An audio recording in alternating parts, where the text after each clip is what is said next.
سلسلہ نور بصیرت حساب موضوع آزمائش کا مقصد اور مشکلات کیوں آتی ہے۔ بسم اللہ الرحمن الرحیم۔ کبھی آپ نے سوچا ہے کہ نیک لوگوں پر مشکلات کیوں آتی ہے؟ قرآن اس کا جواب ایک عظیم آیت میں دیتا ہے۔ سورہ بقرہ آیت نمبر 155۔ اس آیت مبارکہ میں اللہ فرماتا ہے، اور بے شک ہم تمہیں آزمائیں گے ڈر، بھوک اور مال و جان کے نقصان سے۔ اس کی تفسیر میں مولا علی علیہ السلام فرماتے ہیں کہ آزمائش اس لیے نہیں آتی کہ اللہ آپ کا صبر دیکھنا چاہتا ہے، وہ تو سب جانتا ہے، بلکہ آزمائش اس لیے آتی ہے تاکہ آپ کا صبر ثابت ہو جائے اور آپ بلند درجات پا سکیں۔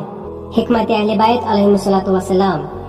امام حسین علیہ السلام نے اسی حقیقت کو کربلا کے راستے میں مزید واضح کیا۔ آپ علیہ السلام نے فرمایا، صبر ایک ایسی سواری ہے جو اپنے سوار کو کبھی گرنے نہیں دیتی۔ یاد رکھیں، جب اللہ کسی بندے سے محبت کرتا ہے تو اسے آزمائش میں ڈالتا ہے تاکہ وہ اسے اپنے اور قریب کر سکے۔ مشکل وقت میں شکوہ نہیں بلکہ شکر کرے کہ اللہ نے آپ کو آزمائش کے قابل سمجھا۔ اگر آپ بھی کسی آزمائش سے گزر رہے ہیں تو کمنٹ میں یا صبور لکھیں اور اس ویڈیو کو شیئر کر کے کسی دکھیارے دل کو سکون پہنچائیں۔